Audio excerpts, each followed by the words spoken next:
All right, hey everyone, we're live. It's 7 o'clock, August 7th, Monday night. For a few people to join in, we got a special guest, Lawson, on tonight. Going to talk a little bit about Muscatine, how that fished for everyone, how the city was accommodating, all that fun stuff, and what we got coming up. We got a lot of cool things coming up. Ooh, the sun's kind of coming in there. Talk about the championship. We've got Pekin coming up. We've got Caruthersville, Tulsa. So a lot of cool things that we've got lined up. And the points race is literally heating up. It's really exciting to see how anglers are doing there. We got our first place tie. That sun is not being good. Okay. So we got a few jumping in. Give me some comments in the chat. Who all's on here? If you got any questions.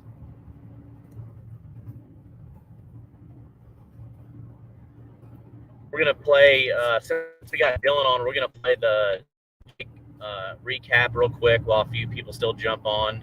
It's an exciting video, and that's a tournament that we'll also talk about, and Dylan was there to experience the absolute cold of Truman Lake. So let's get that going, and then we'll get the party started.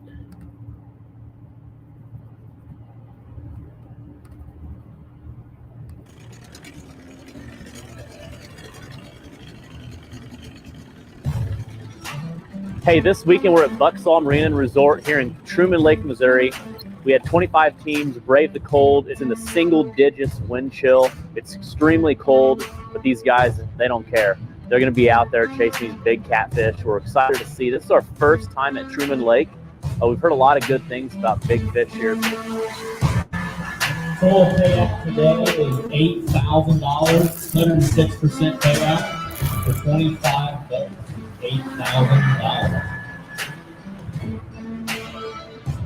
So this is a 5-fish limit. They have a slot here at Truman Lake from 26 to 34 inches. You can have 2 fish over 34 and 3 under 26. So it's kind of a game of you can catch some overs and some good unders.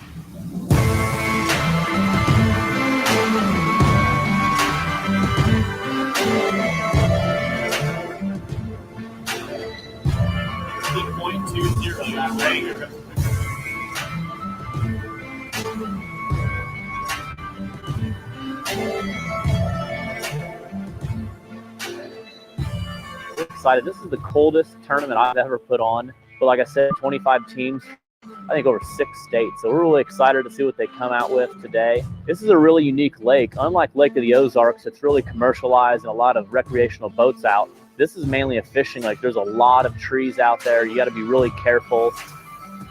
Here's the hog.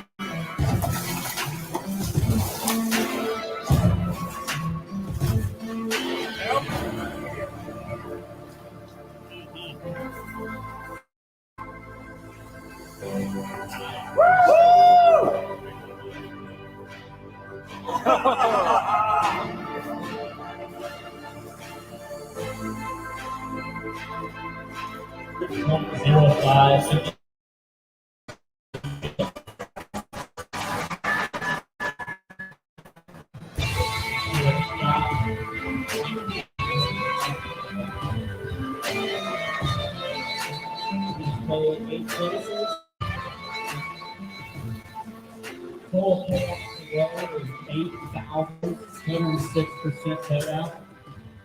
$1,000. All right, second place, 82.15, John Jameson and Kevin Parks, $1,665. Okay, and first place, Joe Lunsford, Vance Goff, 100.05 total weight, Big Fish 52.01. First place got them $3,334. Where to go and catch those big fish. Was it an early morning bite, late, all day? Kind of explain how the bite was today. Yeah, this morning it started off really hot. As soon as we figured we wouldn't travel because we didn't have no headlights and had a spotlight that wasn't doing nothing for me. So like, let's just pull over here and set up and wait till daylight hits. And I mean, as soon as daylight broke, we done had two slot fish in, and then next thing you know, that 50 pounds said, like, all right, I think we're gonna stay here today. So we just played around over in the stumps and had a great day. Yesterday we went way up that way, and we knew the winds was going to be a terrible thing that direction today. Yeah. So we decided to stay that direction. Our next event, Sunday, April 2nd in Fort Madison, Iowa. I'd love to see you there.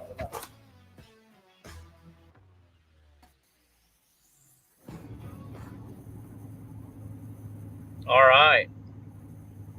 How's it going? All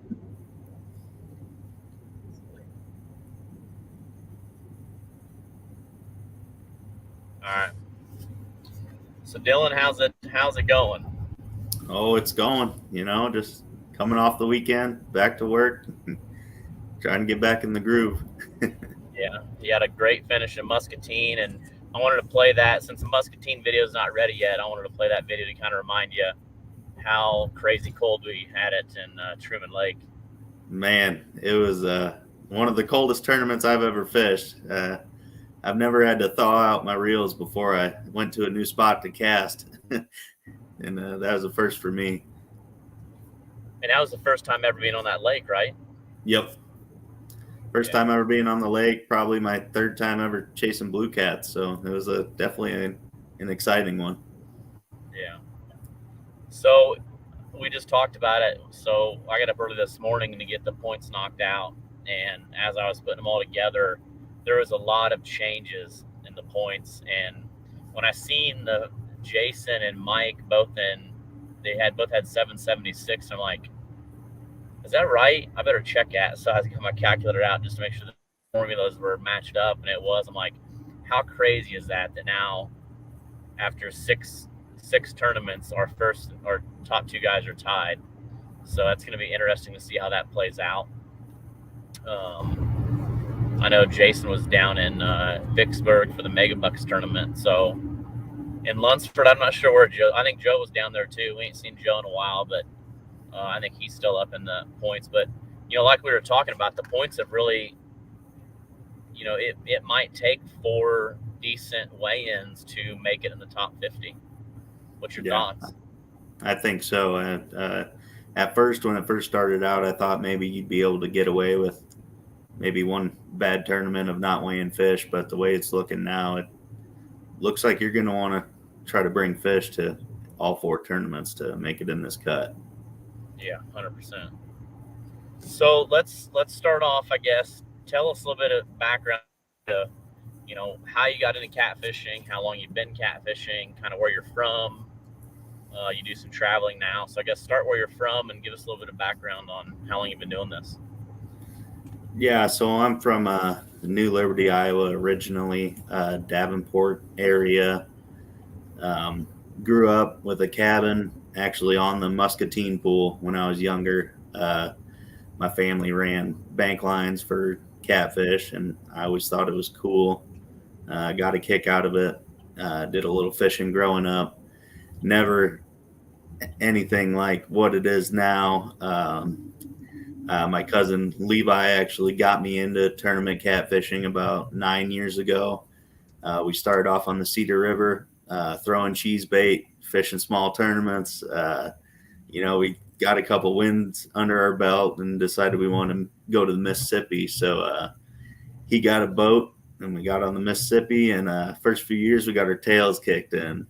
We were rookies out there. We were using 10-foot rods with J hooks and just swinging for the fences. And then I ended up 5 years ago, I moved to Buffalo, Iowa, on the river, about a block off the river, and I started devoting every single day to being on that river and learning catfish the best I could. Flatheads, channel cats, picked me up a bumping rod, tried it a few times, gave it up for a couple months, decided I'm going to make it work, and I haven't set it down since, and now here we are. Do you think tournament fishing, like going to these traveling, fishing against a bunch of other anglers, you think that's made you a better angler? Like 100%. learning, like if you had a bad day out there, Well, somebody always has a good day. Yep. That's one thing I learned is no matter where we went, as tough as fishing seemed, I always knew that somebody was going to crack them that day. And one thing I love about traveling and fishing your trail is guys are usually pretty honest after the tournament on how they caught them. And, if you talk to them, they're going to tell you kind of how things went and what they did. And I try to listen every time. I want to learn, even if I do terrible. I try to learn for the next time around. 100%. Because it's like a day that you get to go out, but instead of coming back to the ramp saying that there was no bites, it was terrible. Now 50 other people went out, so you learn that, hey, this is what this guy was doing, or this angler was doing this. Because going to Muscatine is a new pool. I didn't know much about it. Liz and I went up there and we caught a gar and a perch. Didn't catch a catfish. The bait was tough. I thought this is going to be a rough tournament. Not that we tried hard, but talking to other anglers, they're like, I don't want to go to Muscatine. It's going to be tough fishing. It's going to be 30-pound bags. So I was shocked at the weigh-in, thinking a lot of people wanted to lock and travel far. I've seen a few boats with gas cans. But I'll tell you what, 50 boats out of 53 weighed fish, and 20 teams had over a 10-pound fish for their big fish, which is incredible. I think the fishing was awesome. The city was awesome. Everything about this event was great. And another unique thing is a lot of the new anglers that came there, not ever being there, did different techniques. So I seen several boats dragging baits upriver. Yep. Drifting.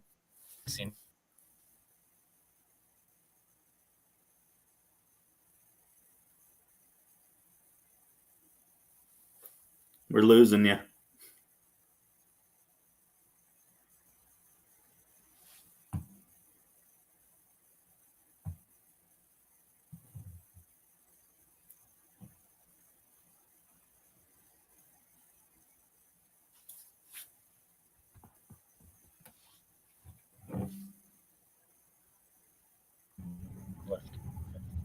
Got you back?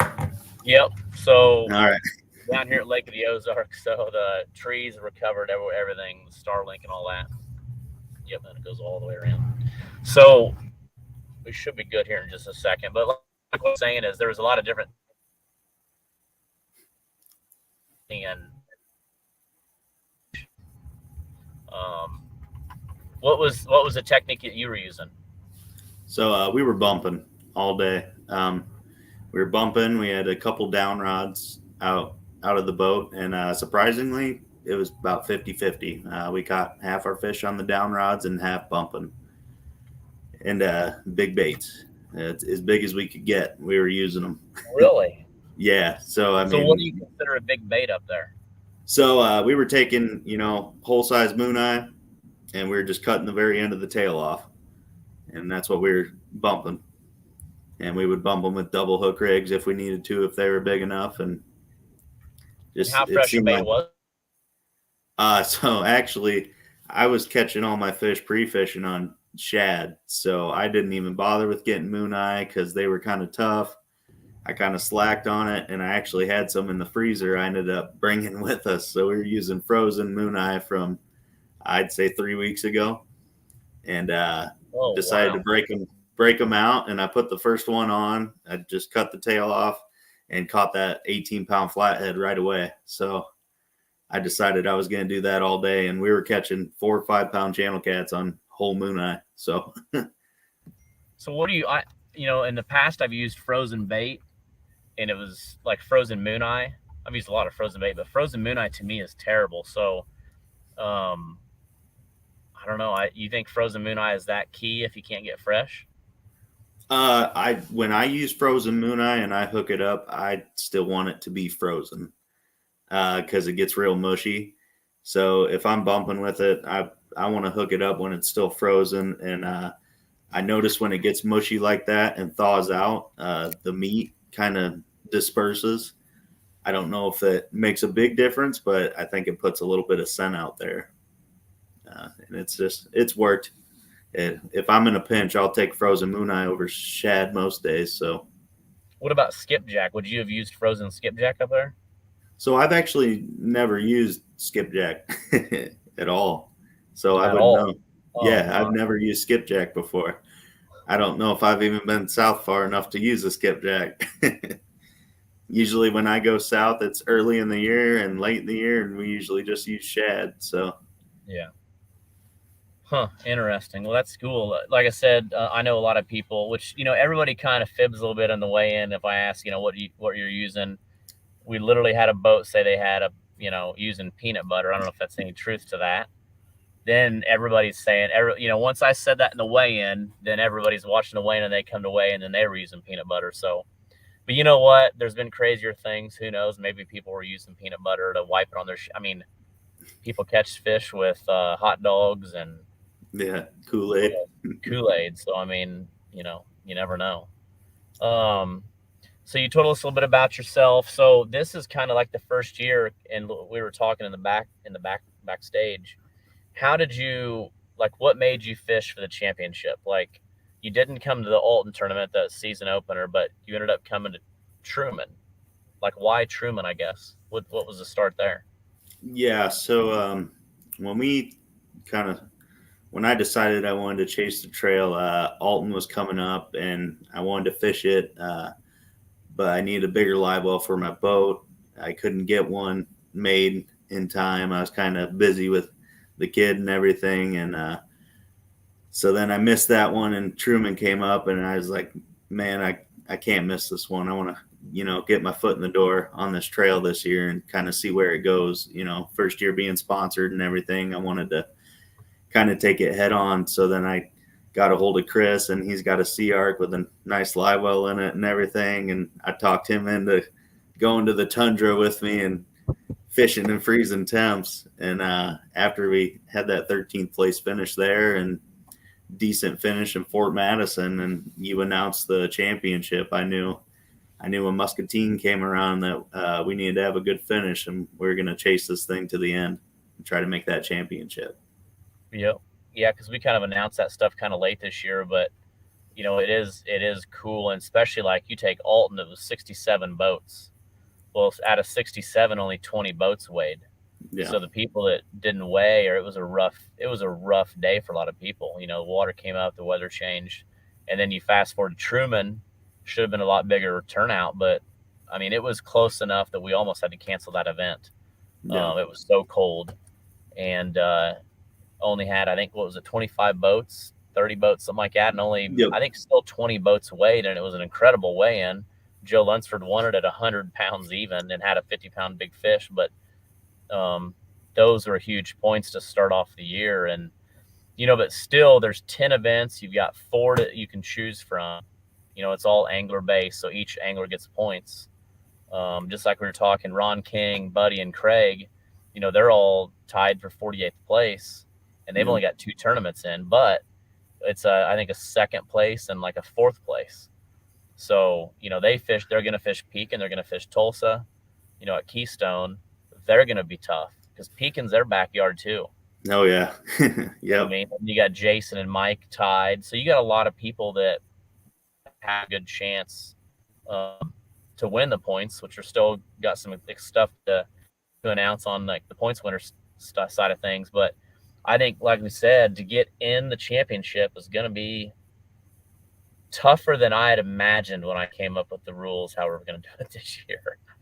Yeah. At first, if we did good in this Muscatine one, we were thinking just go to Pekin and weigh a couple fish, we'll be all right. But now we're going to have to bring our game to Pekin because that's going to be the last event we're going to be able to fish for the trail. So we're going to have to. And I think Pekin's going to be a big turnout. Yeah. It's going to be one where if you only weigh a couple fish, you might still be sitting back in 50th. So and that's what happened this weekend in Muscatine. I'm like, there's people there that they needed some points, and they showed up and weighed 32 pounds. Well, they got 35th place.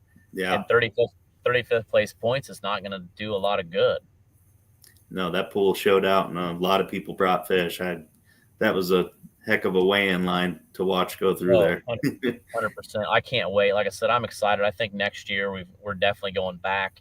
We got to get the date set in stone. I mean, from you being up in that area, what's your thoughts? would you like to see it kind of back at that same date? Because I think whatever we decide to do next year, the goal is to keep it annual. So every, first weekend of August or whatever. But I think we hit it really good. I just wonder, do you still go there, or do you go a little later? Or Yeah, I mean, around this time every year, that area, those flatheads show out like that. So I think if you keep on it, I think you're going to keep seeing a lot of flatheads. And now that guys know, what that pool's capable of, I think it wouldn't be surprised to see a couple flatheads over 40 come in next year if guys really start targeting them. So, well, and I think the that bait's now they'll good. be fishing different.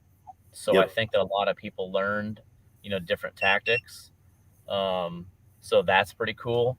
I also think, you hear the guys like at the captain's meeting on Friday night, like, hey, how many blue cat guys come up? You always hear the blue cat, channel cat debacle Yep. there, like who's coming, who's not coming, and there were several, you had Charles Blair come up, you had Brad and Lacey from down south. So you had a lot of people drive 6, 7, 8 hours to that tournament, and then talking to them after that, they were like, they didn't want to be there. They had to get points. They just thought it's going to be like a 30-pound weight and it wasn't going to be fun. And they had a blast. Like I said, Charles and Donald and Donnie, I watched them and a couple other teams like Dragon Baits, and they were just catching fish after fish after fish and having a blast. I mean, I think that's key. Obviously, when you're putting on an event, that the fishing is fun, everything kind of comes together. And I think even like the Twisted Cat beer that they made. Oh yeah, that was awesome. So they're already talking about doing that like yearly, and then changing the label every year. So there's like a kind of a collector's thing. And like I said, and having not many tournaments have I done or been to where the mayor comes out, not only talks on the mic, but he's there and he's got his side-by-side, his personal side-by-side. He's taking people back and forth, picking anglers up. And he holds the catfish. So, Yep. And then Rebecca also at the chamber. So they're up there holding catfish, helping get vendors there, the beer deal. I mean, a lot of cool things. Like, I'm excited. They're trying to build an amphitheater right there on that big lot. Yep, I've seen that. People are excited to go back. So I think, you take next year, everyone could probably suspect that Twisted Cat's going back to Muscatine. We're also in a deal with Burlington, Iowa, and that's looking like September, middle of September. So, that's 2 events right there that's almost guaranteed for 24. And that's going to be coming out soon, some of these dates. But so you're looking at August, sometime in August will be in Muscatine, Burlington in September. So that's going to help those guys. Kind of, like I said, the goal is that everybody has to go out of their backyard, whether that backyard's 3 or 4 hour radius, to go fish something new, to be able to compete in the points and get to the championship. And I think that this year it really is set up that way. Yeah, I mean, guys around here have been asking for years, when's the trail gonna, come cater to us channel cat guys, I guess is what they call us. But and I'd seen that you were coming to Muscatine, and I told everyone that's ever told me that, I said, this is our chance, show up, show out. The trails are going to keep coming if we just show up and fish them, and show what these fisheries have. Yeah, like I said, I was super stoked about the weigh-in.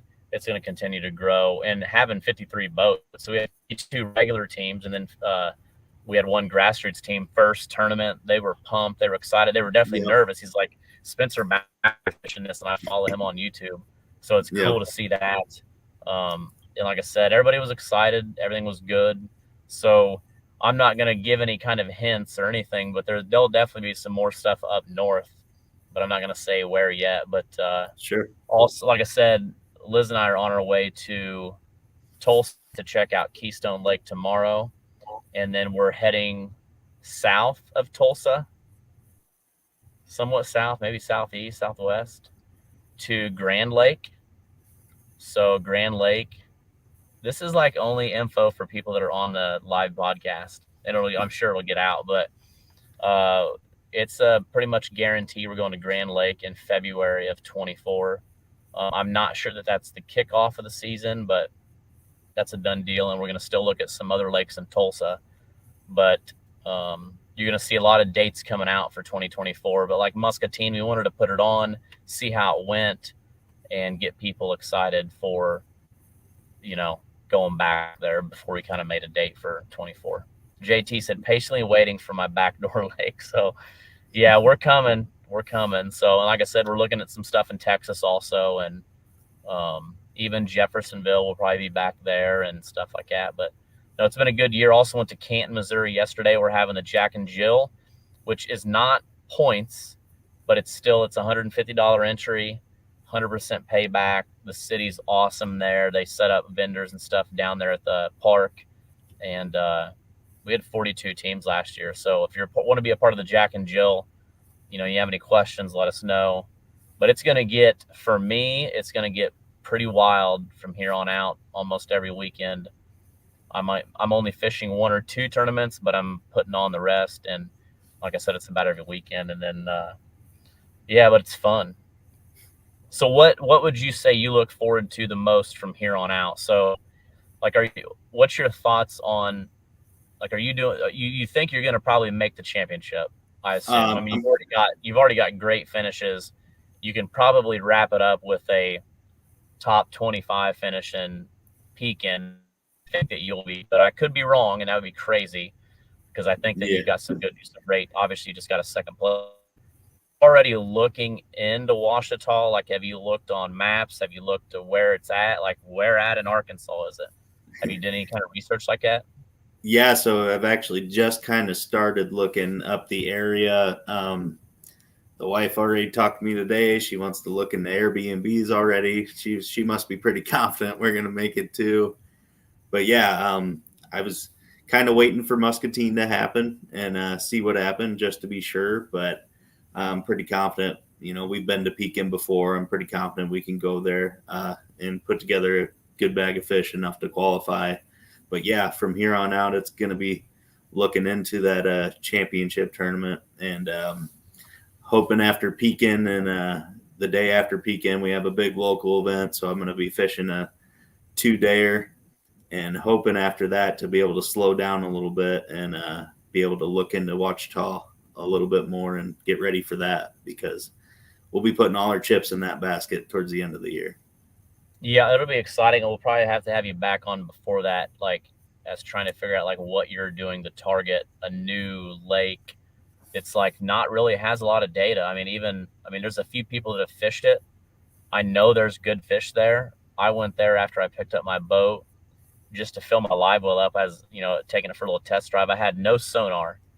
There's a lot of trees, but the water in that Dynasty 2.0, when I filled it up, which is a big live well, was clear. I mean, it was like really crystal clear.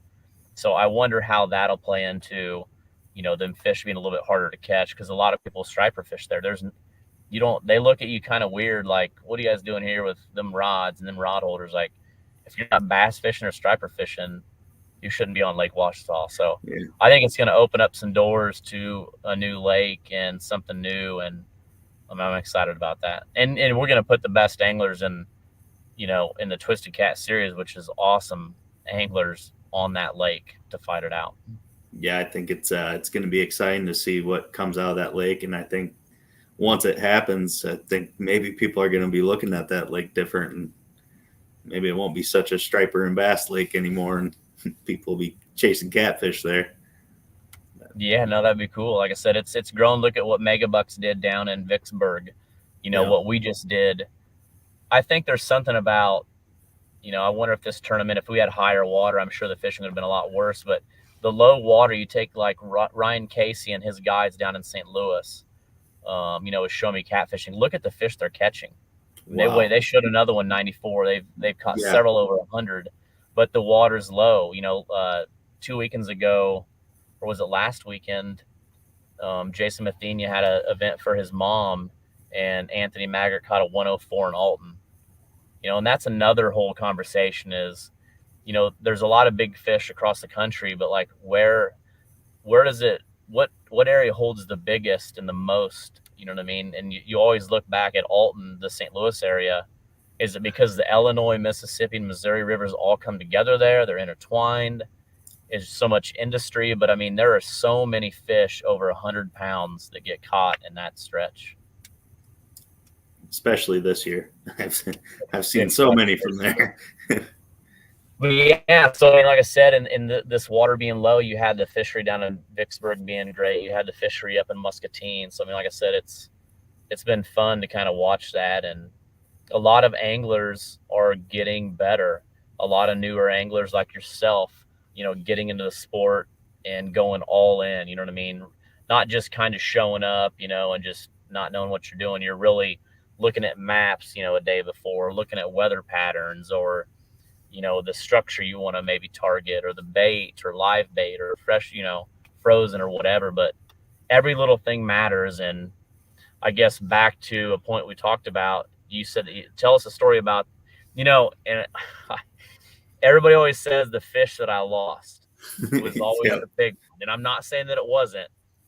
Somebody, maybe Tyler Sapp or somebody, lost a fish this weekend. And I said, you know what? Hold on. Maybe it was Brett. Yeah. But you know what I never hear is somebody say, you know what? I lost a small one. It wasn't very big, but I lost a small one. It's all, Yeah. whenever you lose a fish, it's the biggest fish ever. So tell Yep. us a story, kind of, I guess you were bumping. We obviously know that. Tell us a little bit about, you know, did you just, you know, accidentally run into this fish bumping? Was it structure you targeted? Tell us kind of the story about this fish you lost. Yeah. So we actually, after we caught that 18-pound flathead, we made another pass on the stretch we were bumping, and decided to go downriver and try some stuff I found a couple weeks ago. Made a pass on that, and it just wasn't really doing it for us. So we were on our way back upriver, and we went by this wing dam, and I shut it down, and I was like, man, we got to bump across this thing. I just got to see, you know, it looks too good not to fish. So we bumped across it. Actually didn't pull nothing off of it, and we decided to just bump it about 50 yards more, and I ended up hooking in to this fish, assuming a flathead the way it fought. And as soon as I hooked him and started fighting, you look at the graph and there's a big brush pile down there, and that's how we target them when we're bumping. We try to bump right into these brush piles and hopefully get lucky and hit some, but if we can find them, we try. But yeah, we hit this one right on the head, and the fight was on, and I was about 5 minutes into the fight, and I've never been to the point where I was about ready to pass the rod off, but my arms were on fire, and we were just still floating down the channel. Fish wasn't hung up or nothing. It was just all fish fighting back and forth, and he turned to make one more run, and that hook popped off. Nothing broke. It just must have been right in the corner of the mouth and the soft part, and I looked at Bo and I said, man, that was the one. We said before this tournament, you know, you needed to run into a 40-plus pound flathead to win this thing. And if we felt like that was the one, that's for sure. Yeah, that's devastating. I can't, you know, I've caught some big flatheads. I mean, like in the 40s, which doesn't sound big, but a 40-pound flathead that's got some room to run, you know, with some depth. I mean, you can get them up. When they come up, they go back down. They're going back down. Yep. That big tail, you know. Yep. And when they dig fast. That line on that bumping rod was burning my hand. That braided line was just peeling. I can't imagine with the amount of flatheads we caught, and there were a lot of good flatheads. I mean, there was a lot of 10-pounders, and I think, what did we have, a 22? We had 42, which I nailed.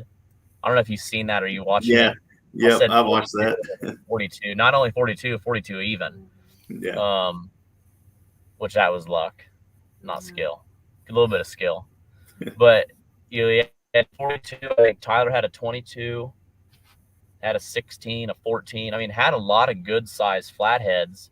So you know there's some giants in there. Oh yeah. You know? Last year was the first time we've actually fished muscatine in a long time. First trip out, night fishing. We were 10 minutes in, had a chiller full of live shad, hooked them up, threw them out there, and Bo catches a 32 right off the bat. And it was like, man, this pool's got something. So it made me want to go. Like, I was like, everybody was having it. Like I said, when I seen Charles and Donnie, like, they were just bumped like right out in front of the weigh-in. just in like that channel. Hopefully I'm not telling their spot or whatever, but and there was 2 or 3 boats that were just dragging. And another boat was anchor fishing that did really well. Corey and them, and I seen them fish all day too.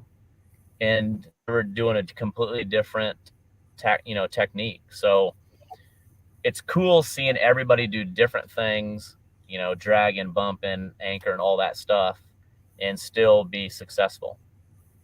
Yeah, and it helped that pool really showed out. Like you said, people were kind of dreading coming up to Muscatine and fishing that, but I was telling guys, I said, man, this pool's going to surprise people. I think it's really going to show out, and I think it's going to be one that sticks, and I'm glad it did. Yeah, 100%. I can't wait for the video that Brandon gets done to kind of show it, and then Tom's got those. I posted the pictures today. I don't know if you had a chance to go through all of them, but I mean, there's some cool photos of the event. And like I said, everything about the event, I'm so excited to, figure out a date and get that posted to go back to Muscatine. But I think you're right. I think it's, that flathead bite really probably turns on, August and later. And that's another thing is you take that and then you go a little month later in 24, and we're going to be in Burlington. In Burlington, I've weighed some giant flatheads. Yeah, I bet in the years we've done that, we've probably weighed, I bet eight flatheads, maybe 10 flatheads over 50 pounds in a few of the tournaments. Joe Ludke, Mark Farrow, Gillenwater. There's been a lot of people, King. There's been a lot of people catch some big flatheads in that pool. Look forward to it. Yeah. I haven't fished there much. That's just down your way a little bit. That's the Muscatine pool is that pool 16? So that's pool 17. 17, so that's 16 down there. So 17, and then so that's 2 pools down 19, which is like a 47 mile or 42 mile long pool. Yep. It's a long pool. Yes, it is. Down there in Burlington. So, yeah, man, I'm glad you're on tonight and kind of talk to us a little bit about what you're doing and stuff and your bait. Like I said, there's a lot of new anglers that like first time tournament anglers fish. And it was just an awesome tournament. It really was. Yep. I enjoyed it. The family got to come out. So. Yeah, the family. I seen your family was there. There were a ton of spectators, and a lot of tournaments you put on, it's hard to draw spectators, but the city really pushed for it. They had food vendors, which the food was awesome. That city has some really good food. I don't know what it is about it, but we had a cool barbecue place, like Skinny's. We went to Sal's Saturday night. Every place we ate, the food vendors were great. Yeah, the mac and cheese quesadilla was awesome that we had, one of the food vendors. But like I said, everything was good. I'm excited about that. That's what all the tournaments that I try to put on, having everything, but not just the fishing great, but, the whole atmosphere and, where the Friday night you can come hang out and doing the bag thing. So Josh Wilson won that free entry. So we're doing that the cabinets meeting is not mandatory for the regular season events, but it kind of is worth being there. Oh yeah. Because you go over the rules, and you know what I mean. Obviously, everybody's seen what we did on live feed, and I hate to disqualify any team whatsoever, but we had a team that had 6 fish in their live well and had to disqualify them, and they had a good weight. They had a really good weight. I think it was around the 50-pound mark. So. Yeah, they actually would have knocked us out of second. Knocked you out of second place. Yep. It's just little things like that. And like I said, it's every, and then another team in Jeffersonville, I always ring Nick up about this. They didn't make it Friday night because they needed to get some fresh bait. And they didn't realize it was a 5-fish limit, not 3 fish, and they threw I even saw on their Facebook story, they said, "Oh, had a good day," and they were throwing fish back. And I'm like, wow, they just threw a nice fish back. I mean, what do they have? You know what I mean? Yeah. And they come in and they only weighed 3. I'm like, where are your other fish at? And like, well, it's only 3 fish limit. I said 5, 2 overs and 3 unders, but you guys had some good unders. I mean, you threw back some good fish, and they got 3rd, but they should have won the tournament. Yeah, man, that's tough. Which I think the difference is $3,800. $3,800 what that cost them. That'd be a tough one The pill to rules, swallow. yeah, the rules are important. You know what I mean? Like I said, it's always, I am a stickler when it comes to rules. You know what I mean? But I tell you what, I probably pull up the rules 3-4 times throughout the day during a tournament just to double check everything. I'm a big guy on the rules, and I just don't want to forget nothing. You know, and just all small the mistakes. events are different. And how we had to change the rules this year. We used to do the shotgun start, but as the trail grew, it's hard getting 50, 60, 70 boats all in the water. It's dark if it's raining, and then you got to kick it back to 7:30. So, if you're doing a shotgun start at 7:30, by the time you take off, get to your spot, you're talking 8 o'clock if you have a 30-minute run or whatever. I mean, that's a lot of fishing you lose out on. So now being able to put boats in at 5, which we had the nasty weather this Saturday in the morning, but putting the boats in at 5, they have some time. They don't have to put in, but you can put in as early as 5, go to your spot, hang out, start fishing at 7, quit fishing at 3, and then you have till 4:30 to be in the weighing line, which everybody gets nervous and all that. But I want to say, which we weighed to 5:15, but everybody was in the weighing line plenty early. Everything went smooth. It was really good. Crothersville will be very similar. And again, I'll kind of go over that here soon on that ramp, but I think their main ramp is down. Yeah, JT said Grand Lake has an 8-lane ramp. So yeah, I'm excited to check that out this week for the first time. But Grove has got some big stuff there at Grand Lake of the Cherokees. I'm excited to check out Keystone tomorrow. So hopefully I might do some live stuff with Liz catching some gar from Keystone Lake tomorrow. You never know. Oh, and then so you heard a bunch of beeping while we're going. So this is just something, there's no sponsorship behind this or anything, but I seen a bass angler last 2 years ago share this contraption. It's a tire gauge for your trailer, and I thought that would be cool because actually on the Twisted Cat trailer after Cape pulled in and had a flat tire, didn't know it, just a little screw. Luckily it happened late, by the time I got it back in the garage. But this thing, you just put these sensors on each tire, and I've used this for 2 years solid, and it is awesome. So it shows you the pressure on each tire. It shows you the axle temp.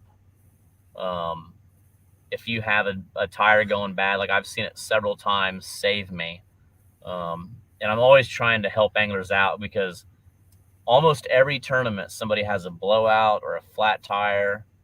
You know what I mean? So when it's dark and you got an hour drive or a 3-hour drive and you got a tandem axle and you're tired, I've seen people drive and just their tires completely gone. It's just their rim is sparking, their front tires screaming for help, and they don't even know they got a flat tire. But this thing will be this year. and you can set it.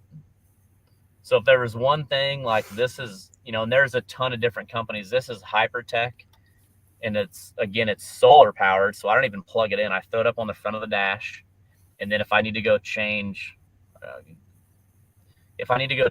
like one's 46, which I'm OCD on, like getting them all perfect, which is, I'm gonna tell you something that is impossible to do. I promise, to get all your tires perfect. See that one. So this one I need to change the battery on. Like I said, this is the only one I haven't changed the battery on yet. It's been like 2 years. But it's cool. Like it shows you everything as you're going, if you got a tire going up or down. But the biggest thing is when it's pitch black or it's raining and you can't see your tires back there and you have a low tire or something, and Joe said he needs one of those. So everybody in the last couple of years that have had those flat tires that call me, hey, I need it. And now with trailering, here, you can throw that back up there. That's another big deal when you're trailering. Especially you take that risk if you're gonna go an hour and a half south or whatever. If you can't make it back, that's a big deal.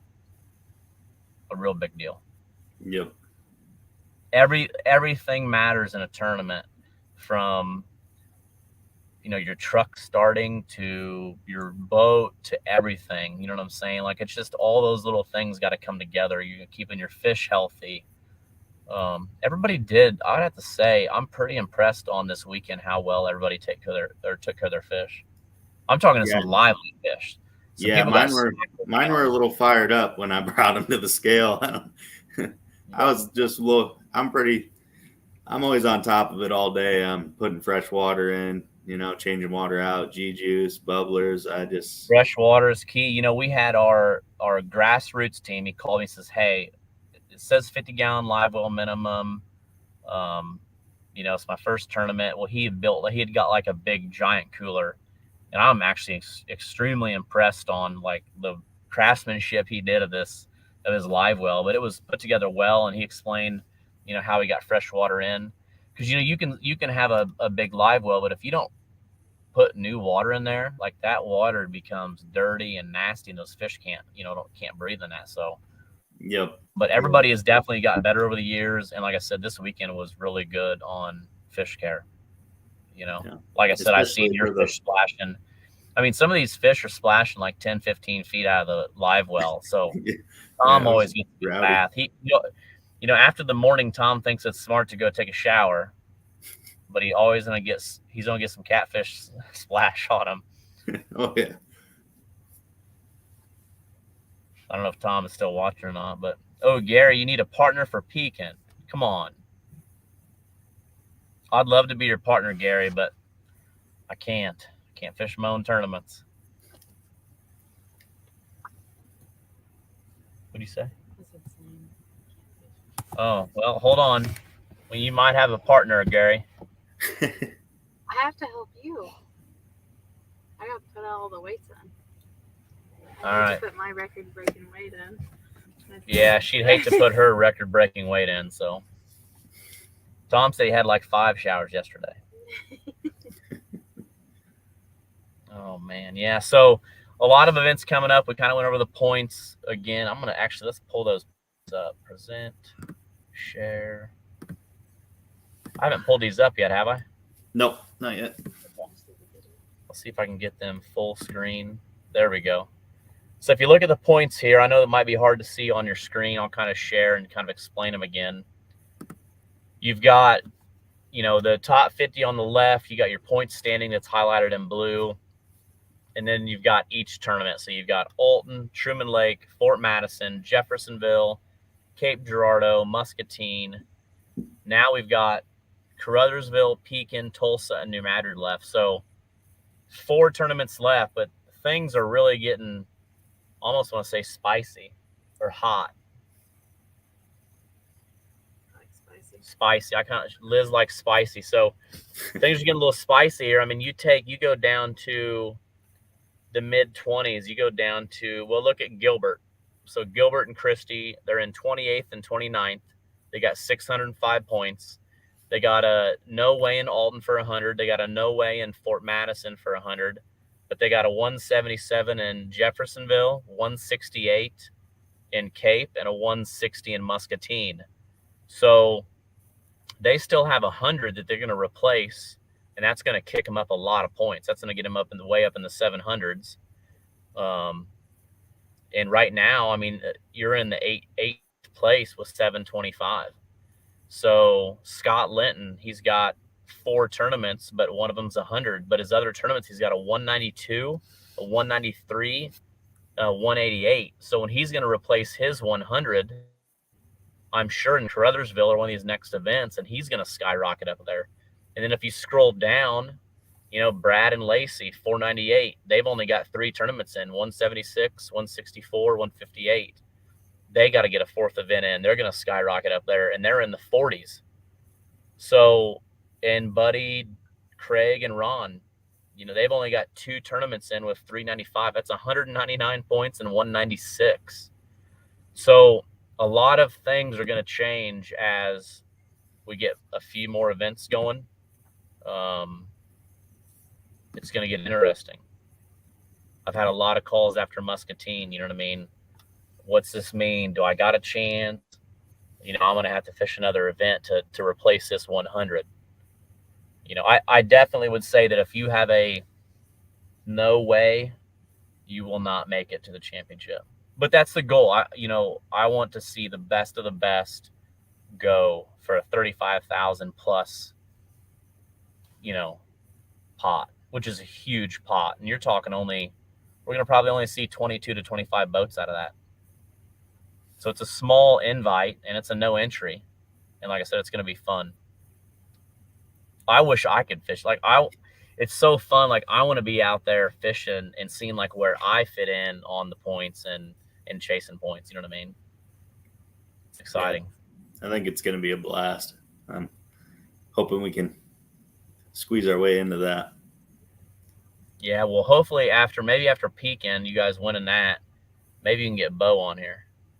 Yeah. Bo, are you watching? I'm sure he is. You have some fans that really wanted to see you on here tonight.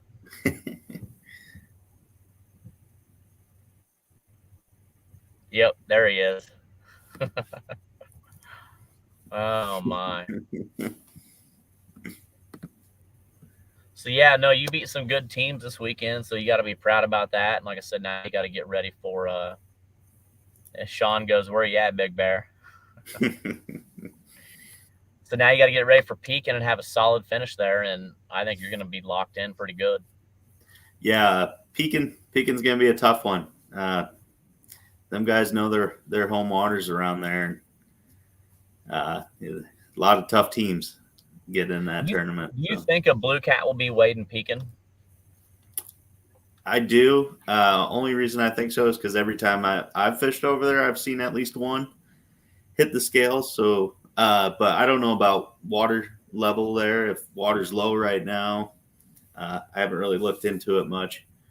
But I think conditions would have to be right for one to get weighed in. Well, I've seen up in that area that there's been blues being caught. So I just don't know that, you take a few more weeks so they start to migrate. Because in my pool, the Jack and Jills that first weekend of September, it's either hit or miss. You're going to have a Jack and Jill with some crazy weight, or you're going to have a Jack and Jill with zero blues at all. So yeah. I wonder if Pekin being the end of August 26th, if it'll be like that too. So I'm going to try to go up there next week, kind of get that all lined out, the routes and all that stuff. Like I said, you can't tell on registration numbers, on pre-registration on, how big that event's going to be. I thought we were going to be 30 to 40 in Muscatine, and that blew. I mean, I think we're going to see close to 70 in Pekin. I think so too. They're fired up about it. We talked about it today that we're going to pre-register because I think I could see it hitting the cap, out of nowhere. A lot of people like fishing around that area, so I could see a lot of boats come to that. Yep. Yeah, Gary said there was a 20-plus caught July 8th. Corey says he taught you everything you know. Are you?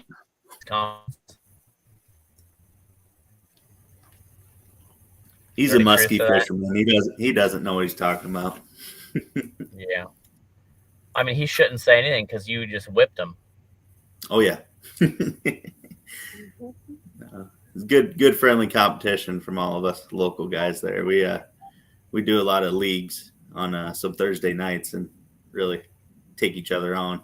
Oh, that would be fun. I've heard of some people doing those Thursday night stuff. So. Yep. Yeah. Do them every Thursday whenever we can. Anyone gets in and just kind of go out and see who could catch the most fish.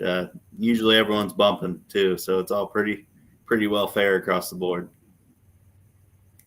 Corey said he thought his musky decal looked good in the catfish weighing line. Yeah, no, like I said, it was good. I bet it was fun, like battling all the people up there, and everybody thinking they had a good bag, and it took 73 or it 51. And I mean, like I said, there's some good weights and some good fish, but there's a few teams that you take Ron King and Buddy and Craig. They had a good weight, but they had 3 that just not very big. I mean, they had 2 studs and then 3 smaller fish, and they were in the 40, 46, 48, something crazy like that. Yeah, I mean, we caught probably 20 fish Saturday, and I got so tired of throwing back 5-6 pound channel cats. Just hoping for a 10, 11 to come along, give us a little more weight, but not a lot of giants in that pool, but it seems like the ones that came around were pretty good. Oh yeah. Well, supposedly Donald and Donnie and Charles lost a big one too, or they say they did, but who knows what the truth was behind that. But something with the net man and something with the hook and pulled it out of the mouth. I don't know. You never get the whole story, from these anglers. Nope. So Dusty caught a 27 and Gary said maybe even a 36. So yeah, I don't know. We'll see. But I think that no matter what, it's going to be a really tight race in Pekin. I think it's going to be a big turnout, a lot of fish weighed. And I think it's going to be tough, in my opinion. It's going to be tough to have a top 20 finish in Pekin. Yeah. And I assuming there's no current there. I'm assuming it's going to have to get a little crafty to pick up some fish. Have you done the dragon? Do you think you can do some dragon? Yeah, actually, a majority of the times I've gone to the Illinois River, I usually drag baits. So, hoping that's going to be able to be the same this time. Yeah, like I said, you take 2-3 years ago, I would assume that a tournament up in Muscatine, if we'd have done this, like I said, 3 years ago, I would say majority of your people are going to be anchor fishing. You know what I mean? We'd probably see nobody dragging, but now there's people dragging all over the place.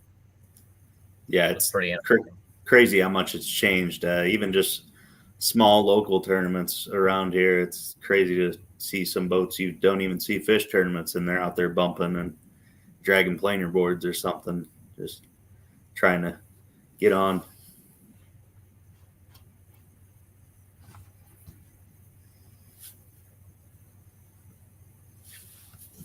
Yeah, is Gary saying a 36 blue? Is that what you're looking at?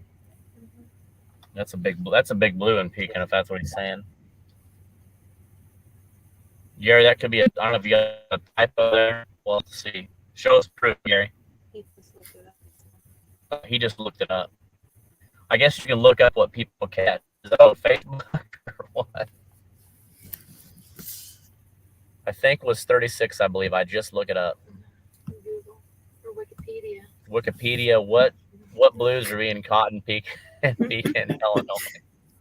Gonna be a picture of a blue cat with a Polaroid from. Oh my, yeah. Dude, I tell you what, if I had $1 for every time I heard a blue cat was caught in pool 19, whew, that's a whole nother story. There's people around us that catch blue cats every weekend. They swear by it. You know what? Somebody up there this weekend, they said that they have caught a couple blue cats. It was a local guy. He tried finding the pictures. Guess what? Couldn't find them. Yep. Happens a lot. Corey, you're too funny. He said there are blue cats in pool 16. Just ask the locals. Yeah, some local literally he was trying to find the pictures and couldn't find them. Yeah, I've actually been to local tournaments where they've tried to argue with people and not let them weigh in channel cats because they said they were blue cats and they were just male channel cats. And man, things got pretty heated, but I can't even imagine. Got to know your difference around here.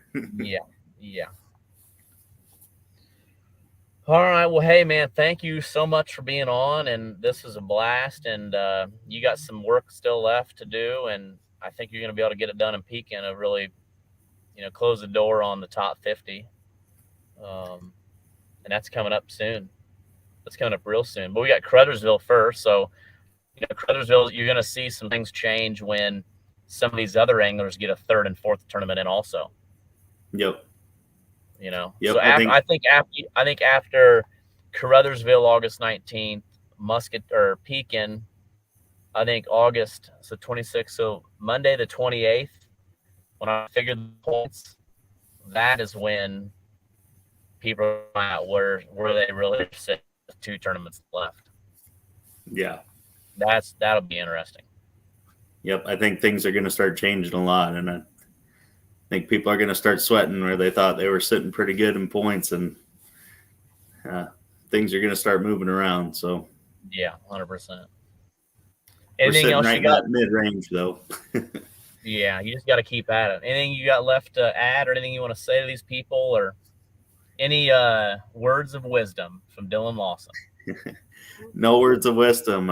Just it's been a fun year so far. Thanks to the sponsors that picked me up this year, B&M, Boss Cat, and it's been fun. I'm looking forward to peaking and looking forward to this championship, and looking forward to coming back to Muscatine next year, and hopefully get some more boats. And cities sounds like they'll get more involved, so hopefully it keeps getting bigger. Yeah, 100%. 100%. Bo said his words of wisdom are bumping and grinding. Yeah, we say it all the time. Every tournament's a grind, and we're always bumping. So, Hey, I love it. My words of wisdom tonight are keep bait in the water. yep. So Love many it. times I see boats up and down. I'm setting up the weigh-in, and they're up, and I mean it's like they're pleasure boating. Yeah. You know, they're doing one thing, it's burning a lot of fuel, but not, soaking a lot of bait. So Yep. That's for sure. that's a song you play in the boat. That's the secret. Corey, you're on it. All right. Well, you have a good night. Thanks again for hanging out with me tonight. Like I said, we're on our way to Keystone Lake in Tulsa, Oklahoma, and then down to Grove to Grand Lake of the Cherokees to get that date set for 24. Got a lot of things that we're working on for 2024. Thanks again for everybody for a great weekend in Muscatine. Hopefully you got that beer can to put up on your shelf next to your second place plaque. Yep. And yeah, we're excited for our next few events. So hopefully we'll probably do some videos this week while we're fishing on Keystone and maybe Grove, and then working our way down to Lake Washita and getting some things together for people. So we got kind of the host hotel info and all that stuff, and maybe even wet some bait, soak some bait. We'll see. So thanks for watching, everybody. We'll see you next Monday night. And then we also, August 28th, Monday, we have a special guest, Jim Lamer, and he is going to give us more information than you ever thought about catfish and blue cats. Again, they did, with Western Illinois University, did studies for 2 years at every tournament that we had. So I'm excited to see how that all came out, diet samples, migration, all that stuff. So that'll be a fun Monday night podcast. But anyways, we'll see you next Monday night. We'll announce who that's going to be. Have a good rest of your week. And thanks for all the support, sponsors, anglers, spectators, everybody that's been kind of hanging out. So have a good night. We'll see you next Monday. See ya. Cut. Cut.